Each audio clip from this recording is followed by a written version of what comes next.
और चलिए आगे बढ़ते हुए बात मुरैना की करते हैं, जहां 3 सगी बहनों के अपहरण के मामले में 24 घंटे बाद भी पुलिस को कोई सुराग हाथ नहीं लगा है। शनिवार को कोचिंग से ये तीनों बहनें घर नहीं पहुंची।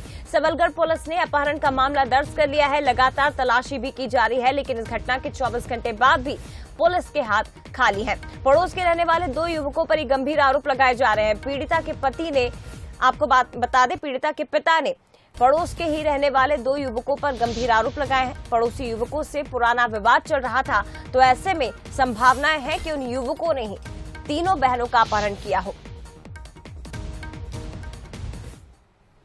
बच्चियां हैं जो कि यही सबलगढ़ में कोचिंग में जाती थी। बड़ी लड़की के साथ में 2 छोटी लड़कियां भी बिना बताए घर से नहीं चली गई हैं और उनका आरोप है कि कोई अज्ञात व्यक्ति उनको बहला फुसला करके ले गया है। पूर्वक हमने पुलिस टीम में रवाना की गई और जो संभावित प्रयास कर सकते थे अभी तक प्रयास किए जा रहे हैं। जो संदेही फरियादी के द्वारा बताए गए उनसे भी पूछताछ की जा रही है। तो तीनों बहनें कोचिंग गई थी, लेकिन कोचिंग से जब काफी देर तक घर नहीं लौटी, एक नियत समय पर घर नहीं लौटी, तो उसके बाद परिजनों की ओर से हर तरफ तलाशी की गई, सभी से पूछताछ की गई। लेकिन बड़ी खबर अब यह है कि 24 घंटे बीतने के बाद भी पुलिस अब तक इस मामले में कोई सुराग हासिल नहीं कर सकी है। ज्यादा बातचीत हम करेंगे। उमेश पाराशर हमारे साथ इस वक्त संवाददाता लाइव जुड़े हुए, सीधे उनका रुख करते हैं। उमेश, इस पूरे मामले को आपसे समझने की कोशिश करेंगे।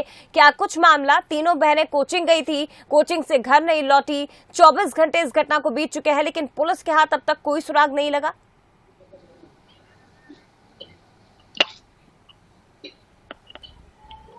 चलिए बातचीत हम करने की कोशिश करेंगे, लेकिन एक बार फिर से आपको ये मामला बता, थाना क्षेत्र का मामला, कोचिंग गई 3 बहनें कल से घर नहीं लौटी हैं। इस घटना को 24 घंटे से ज्यादा का समय बीत गया। पुलिस लगातार छापेमारी भी कर रही है, तलाशी ली जा रही है, लेकिन अब तक पुलिस के हाथ खाली है। वहीं परिजन परेशान है कि आखिर तीनों बहनें अचानक से कहां लापता हो गई। इस मामले में परिजनों की ओर से 2 युवकों पर भी गंभीर आरोप लगाए गए हैं, जो कि उनके पड़ोस में ही रहते थे। उमेश हमारे साथ लगातार जुड़े हुए। उमेश, इस पूरे मामले को जरा समझाइए और पुलिस का क्या कुछ कहना है, किस प्रकार तलाशी की जा रही है तीनों बहनों की?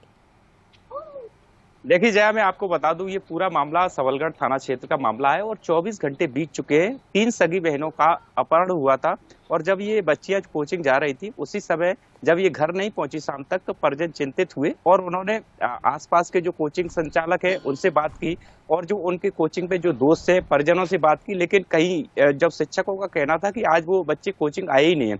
इसके बाद जो परिजन है उनकी चिंता बढ़ी और थाने में जाकर अपहरण का मामला दर्ज कर लिया है।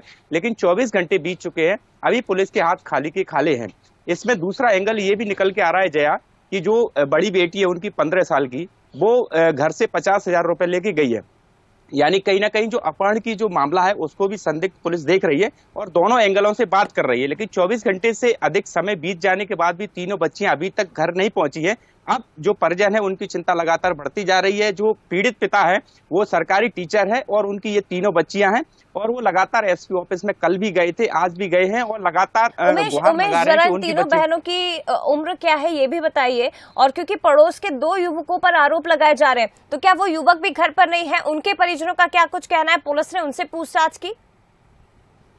देखिए, एक जो लड़की है उसकी उम्र 15 साल बताई जा रही है, दूसरी की 12 और तीसरी की 6 साल बताई जा रही है। तीनों ही जो नाबालिग हैं वो कोचिंग रोजाना की तरह पढ़ने जाती थी और जो पिता है उनका साफ तौर पर आरोप है कि जो बगल में जो युवक रहते हैं उनसे उनका पुराना विवाद चला आ रहा है और कई बार जो रास्ते में लड़कियों को परेशान भी किया है और उसको लेकर मामला भी पुलिस के द्वारा दर्ज कई बार किया है। लेकिन उन युवकों को हिरासत में नहीं लिया गया है। अब 2 युवकों को ग्वालियर से हिरासत में लिया गया है, पुलिस उनसे पूछताछ कर रही है। लेकिन जो युवकों के परिजन है उनका साफ तौर पर कहना है कि हमारे लड़के 7 से 8 दिन हो गए सबलगढ़ में आए ही नहीं है। अब दोनों ही एंगलों पर पुलिस मामले की जांच कर रही है। फिलहाल परिजन है वो चिंता में है, क्योंकि 3 बच्चियां एक ही परिवार की गायब हैं और कहीं ना कहीं जल्दी अगर नहीं पकड़ी गई तीनों नाबालिग हैं उमेश। ऐसे में पुलिस के सामने चुनौती भी है इस गुत्थी को सुलझाने की। पुलिस फिलहाल हर पहलुओं से इस पूरे मामले की जांच कर रही है। शुक्रिया आपका जानकारी के लिए, लेकिन अपडेट आपसे लगातार इस बड़ी खबर पर हम लेते रहेंगे।